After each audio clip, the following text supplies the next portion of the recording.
Como eu estou usando aqui o Retrofit, então eu precisei colocar também a APIzinha lá do Retrofit e algumas outras coisas, como por exemplo o Converted JSON, porque eu estou trabalhando com JSON, né?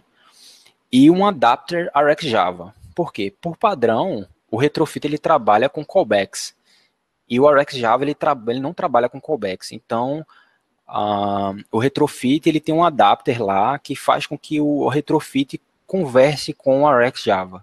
Então, tu precisa colocar isso aqui e informar lá na hora da construção, da configuração do Retrofit. Por fim, eu estou colocando aqui um RxBind, certo? Que ele foi criado também pelo Jake Wharton, que é para você tornar componentes visuais em Android observáveis, para você tornar eles reativos, certo? E aqui também eu utilizei o Gradle RetroLambda Plugin, que é para você ter suporte ao Lambda do Java 8 no Android, certo? Então vamos lá. Eu utilizei também a API do GitHub, como eu tinha falado, para pegar dados de usuários, certo? Esse cara aqui eu utilizei para fazer a conversão dos objetos do JSON, né, que eu recebia em objeto Java, né, para não ter muito trabalho. Então, quem não conhece, fica aí a dica, né? Se você tem um objeto lá em formato JSON, então tu pode utilizar isso aqui para criar as classes lá bonitinhas, sem precisar ter que digitar, né, classe a classe. Beleza. Depois que eu utilizei lá o conversor lá do JSON para class, para Java, né? Eu obtive esse resultado aqui. Eu abstraí, eu tirei alguns atributos, né, que eram desnecessários. Então, basicamente, eu tenho um user, né, com login, ID, avatar, URL, name.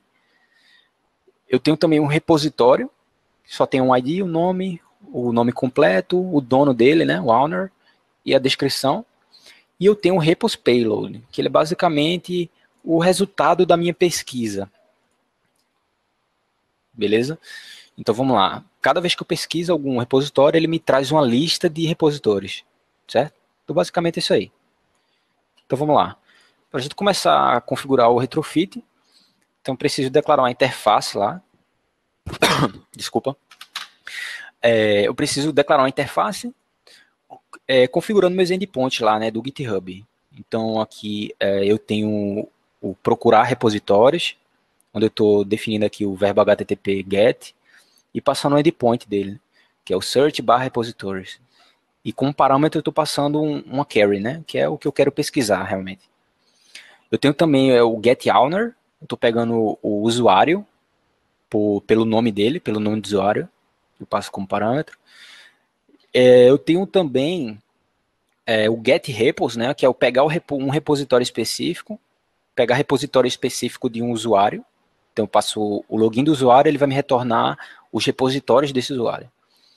E eu tenho uma listinha aqui para pegar repositórios aleatórios, né? Então ele vai me retornar uma lista de repositórios randômica.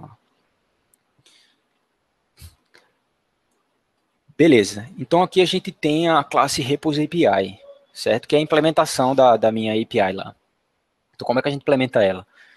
Na realidade a gente não vai implementar aquela interface. Quem vai implementar para mim é o retrofit. Então a gente configura aqui o retrofit, né? Passa a URL base, que no caso é o api.github.com. A gente declara aqui também o conversor JSON lá, né?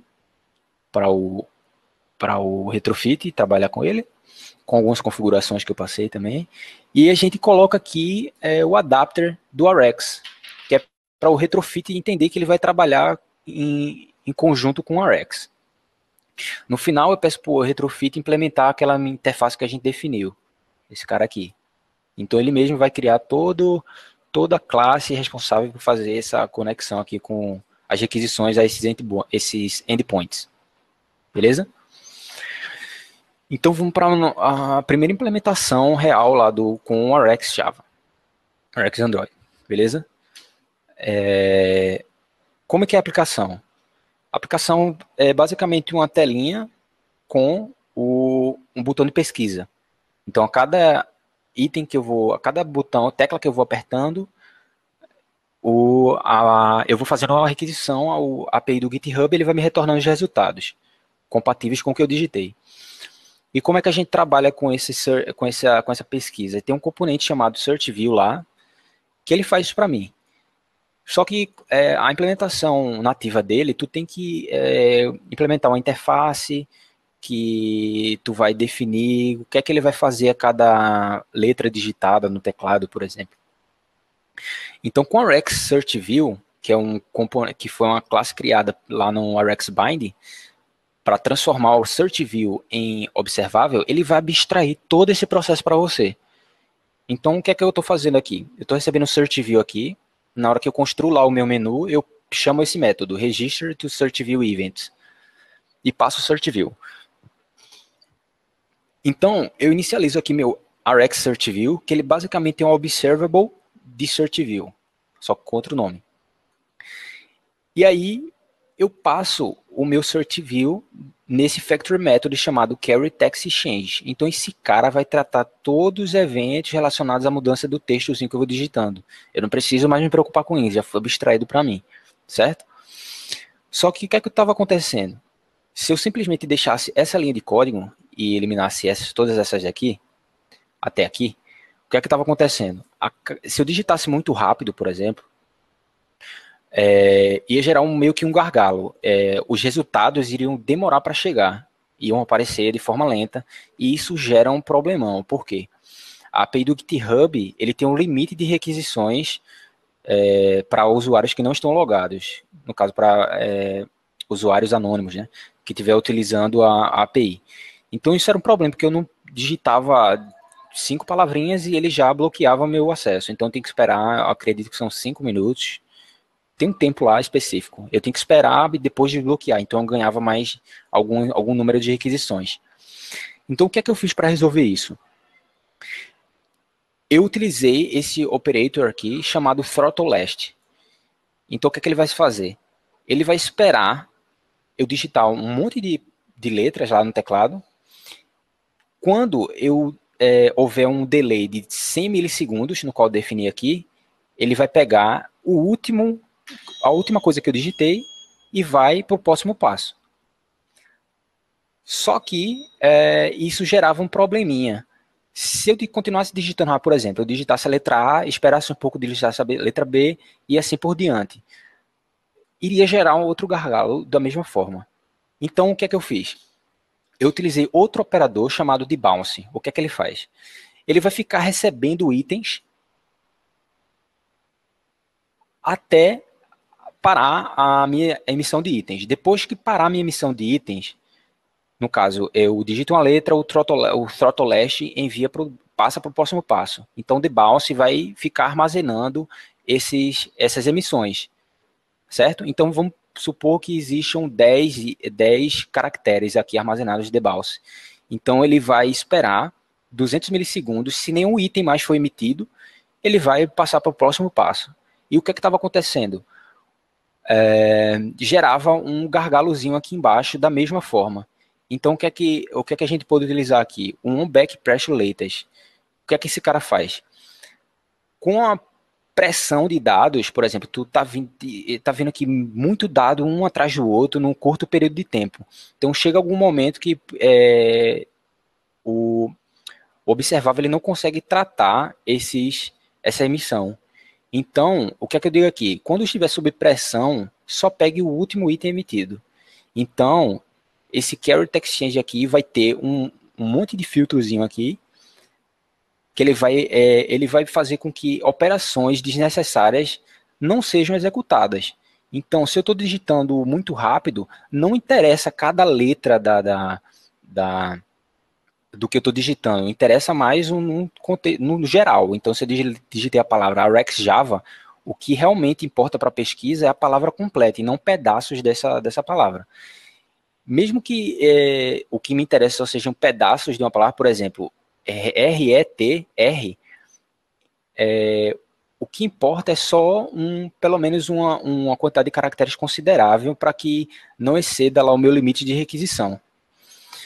Beleza. Depois que eu tenho isso aqui mais controlado por esses operadores, eu vim para o próximo passo aqui, que é o filter. O filter, ele vai justamente aqui fazer um filtro no char sequence que eu recebi depois de passar por todos esses passozinhos aqui. Então, o que acontece? Nesse filtro, eu só pergunto se text utils aqui, ele verifica se o char sequence está vazio. Se tiver vazio, quer dizer que eu não tenho nada para pesquisar. Mas, para não ficar sem aparecer dados lá na tela, não ficar uma activity vazia, eu pedi para ele carregar os repositórios padrões lá. No caso, eu estou chamando aquele repositório, estou chamando aquela lista de repositórios aleatórios que a API do GitHub me gera. Caso não seja falso, então eu peço para ele retornar aqui, eu peço para ele não ficar mais no filtro. Então ele vai continuar a operação, ele vai continuar aqui o pipeline. E ele vem aqui para o meu subscribe. E o que é que eu faço? Eu recebo o char sequence e peço para ele pesquisar o meu repositório. Ou seja, aqui. Se no meu filtro eu identificar que está vazio, eu vou chamar os repositórios aleatórios. Se não, eu retorno a operação e ele vem para cá e chama o meu search repos, passando a char sequence. Certo? O meu search repos é outro observável que eu estou utilizando, certo? E o que é que eu estou fazendo aqui basicamente? Eu estou chamando a minha API, que é esse cara aqui, que ele me retorna observáveis de tipos. E eu peço para ele procurar aqui o search repos passando a string que eu recebi, a char sequence, certo? Como aqui na assinatura, ó, o search repos está recebendo uma carry, beleza? Então, o meu retrofit vai fazer essa chamada HTTP lá para o servidor do GitHub. Só que eu passo essa operação, eu delego essa operação para um scheduler específico, utilizando o subscribe on. Então, eu digo, quando não tiver no subscribe on, eu delego essa operação para o I/O. Então, essa operação aqui vai ser delegada para uma thread específica de I/O. Beleza? E quando essa operação terminar, que é quando eu quero manipular ela visualmente no Android, eu retorno para o main thread. Beleza? E no subscribe, o que é que eu faço? A cada item emitido, eu peço para ele mostrar na tela o repositório, através do método aqui showRepos_on_UI. Beleza? Se acontecer algo de errado, eu peço para ele mostrar o erro na tela aqui para mim, uma stringzinha. E isso aqui é o que acontece. Eu digito uma palavra lá, e a listazinha de itens é printada na tela para mim. Beleza? Então vamos seguindo aqui.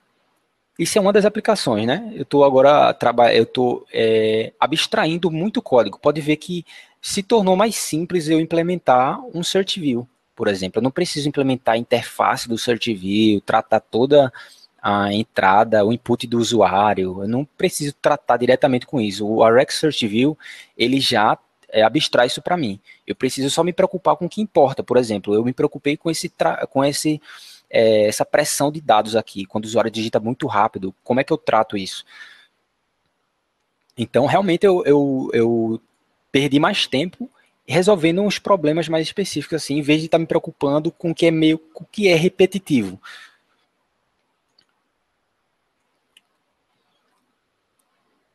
Então, vamos lá. Esse aqui é o exemplo mais simplesinho, certo?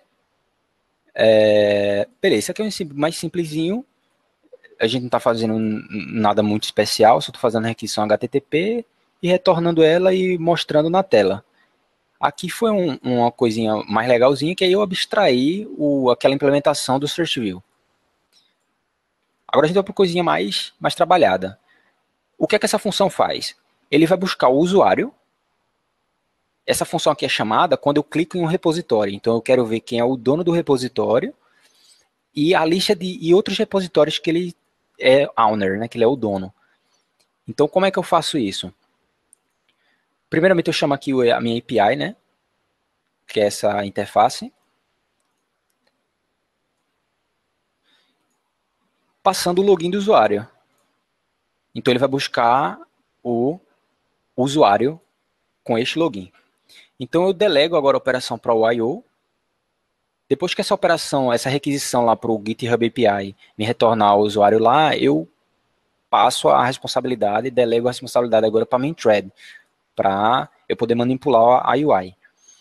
Então, a cada item emitido no doOnNext, que é um operadorzinho aqui também, eu peço para a minha activity mostrar o usuário na tela através desse método, showUserOnUI. Tranquilo?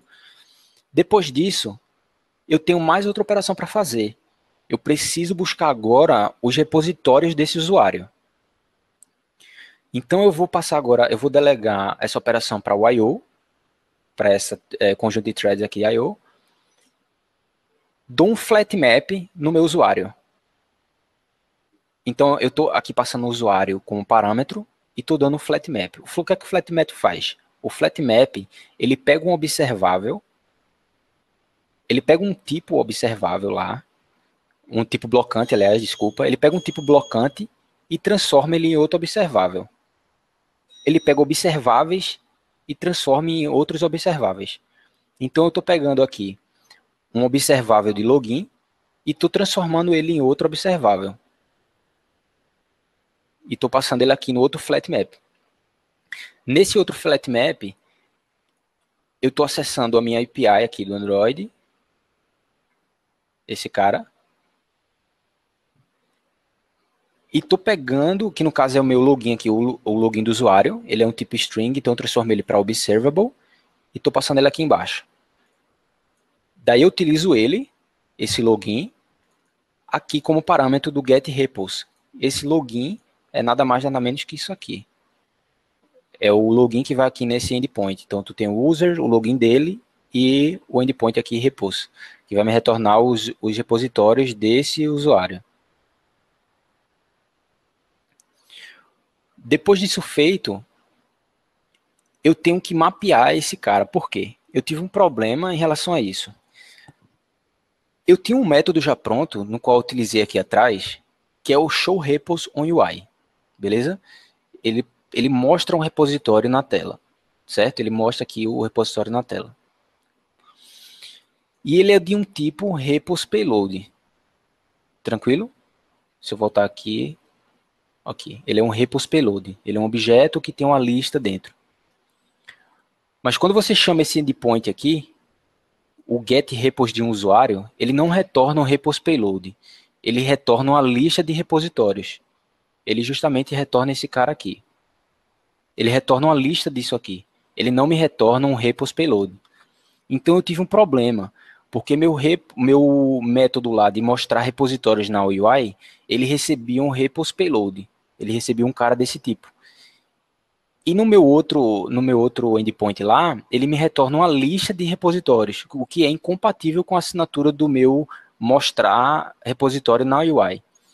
Então eu tinha que transformar essa classe, esse retorno desse outro endpoint, num tipo que meu método já conhecia, que era o repos payload. Então o que é que eu fiz? Com o método, com o operador map, eu posso transformar um objeto, um item emitido, em outro completamente diferente. Então, por exemplo, tu pode pegar uma string e transformar ela num inteiro, por exemplo. Então o que é que eu fiz? Eu recebi um objeto do tipo lista de repositórios, e eu fiz uma transformação dele aqui. Eu criei um objeto do que eu queria, que no caso é o repos payload, peguei esses itens que eu recebi aqui e passei e setei ele na minha lista que já existia na minha classe repos payload, que é esse cara aqui. Eu já tinha um repos payload que tinha uma lista de repositórios. Aqui eu estava recebendo só a lista, então eu precisava criar um tipo repos payload, passar ele aqui no setItems e retornar ele para continuar a operação. Então, depois que eu faço essa transformação, eu venho aqui eu observo para o main thread, para eu poder manipular minha UI. E aqui eu utilizo o mesmo método que eu estava utilizando no outro, que é o showReposOnUI, que ele recebe um repos payload. Então, eu utilizo ele de novo. Caso dê algum erro, ele notifica o observável lá que deu erro. No caso, o observável já é isso aqui. Então, eu chamo o método da minha activity que exibe um errinho na tela, certo? Então, é isso aqui que acontece. Então, peguei o usuário primeiro, mostrei ele na tela aqui no doNext, certo? Meu métodozinho showUserOnUI, ele mostra a imagem do usuário e o nome dele. Depois eu faço uma busca dos repositórios pelo login dele. E aí fica aqui a minha lista de repositórios desse usuário. Então, esse aí é o mais complexozinho, não é tão complexo, mas ele é um pouco complexozinho de entender. Mas basicamente é isso, eu estou buscando um usuário, depois eu pego o login desse usuário e utilizo ele para buscar os repositórios. Como eu não recebi um tipo que meu método já conhecia, eu tive que transformar ele para um tipo que meu método conhecia e simplesmente utilizei ele aqui embaixo, depois de transformado. Então, você pode ver que o código fica muito mais conciso, você consegue entender melhor como ele funciona. Você não se preocupa muito, você não precisa codificar muito para a mágica acontecer. Você já tem os recursos meio que já implementados, já abstraídos para você trabalhar, certo? Então vamos lá. Eu vou mostrar aqui. Não, acho que não tem como mostrar. Mas vamos lá. Esse aqui é o resultado da aplicação. Eu vou mostrar ela rodando, beleza? Porque fica melhor para entender. Então vamos lá, Rex Android. Então vamos lá. Aqui, quando eu inicio minha aplicação, o Search View já começa vazio. Então ele já automaticamente já busca os repositórios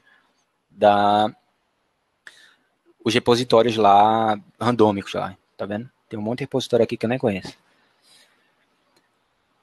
Quando a gente clica aqui, todo aquele código que precisaria ser implementado para tratar cada input desse, ele foi abstraído. Então, o que eu me preocupei foi só em delimitar um tempozinho da emissão de itens para não gerar gargalo durante o processamento lá, não gerar um gargalo de resposta do servidor, certo? Então, por exemplo, vou pesquisar aqui o meu repositório. Ó, Rex, ele já me retornou um. Eu vou digitar bem rápido agora. Vocês podem ver que ele não vai fazer várias pesquisas ao mesmo tempo. Ele só vai pesquisar depois que eu digitar tudo.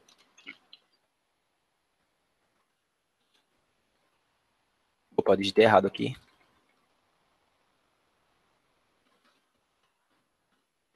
Atingiu o limite de requisições, tá vendo? Então, eu ainda tive muita chance de pesquisar.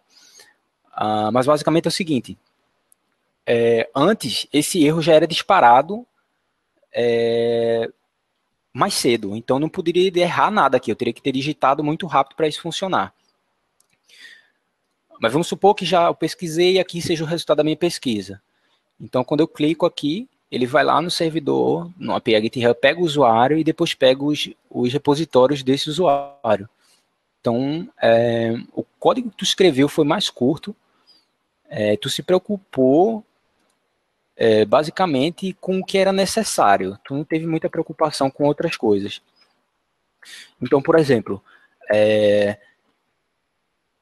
a forma como tu trabalhou essas requisições de uma atrás da outra aqui foi bem mais simples. Por exemplo, com a SyncTask, tu teria que esperar essa requisição aqui, getYarn, terminar. Tu teria que verificar se ela terminou com sucesso, depois chamar a outra, depois fazer um mapping dela, e aí ficaria uma coisa bem complicada de fazer. Isso aqui foi muito rápido, é só questão de você ter um raciocínio lógico na hora de construir. É bem simples. Então vamos lá. Alguns problemas do RX Java, RX Android, são os memory leaks, certo? Como é que funciona basicamente? No Android especificamente, quando tu está utilizando um aplicativo, por exemplo, e tu muda a orientação do celular, a Activity ela é recriada. Então qualquer referência que tu tenha nela, se tu previamente não construiu alguma coisa que segurasse essas referências, então tu vai perder elas. E o RX Android, ele se perde na memória. Então, por exemplo, se tu virar a tela do celular, a operação que estava sendo realizada, sei lá, por exemplo, o download, ele vai ser perdido na memória e vai continuar rodando. Ele vai ficar lá até a operação terminar. Certo? Então, uma forma de resolver isso, certo? É fazendo o unsubscribe dos observers, certo? Dos observables. Observáveis. Então vocês podem ver aqui ó, que sempre eu estou adicionando um observável dentro de um composite subscription. Então esse cara aqui ele é responsável por fazer o controle desses observáveis. Então cada vez que tu criar um observável, tu pode adicionar ele dentro de um composite, ele vai ser encapsulado aqui, todos vão ser encapsulados. E quando a tela for destruída, por exemplo, no stop, tu pergunta se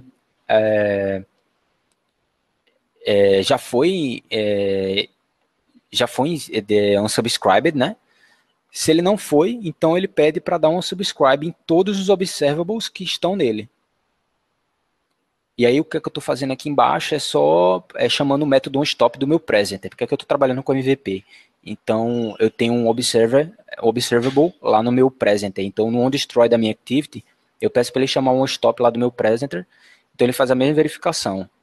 Se ainda tem alguma coisa inscrita nele, se ainda tem algum observável dentro desse cara, eu peço para ele dar um unsubscribe e aí ele é desvinculado aí ele é retirado aí, apagado. Mas isso aqui é um modo iniciante de fazer. Então tu tem algumas bibliotecas que fazem isso, principalmente quando tu tá trabalhando com MVP. Então existem duas, que no caso são a Mosby e a Nucleus, que basicamente eles tratam disso aí mais facilmente. Então toda a parte de mudança de configuração do aplicativo, quando tu vira, por exemplo, a tela, o Mosby e o Nucleus, tu consegue configurar eles para manter uma referência dos teus observáveis e quando a activity for reconstruída, tu tem essa instância recuperada.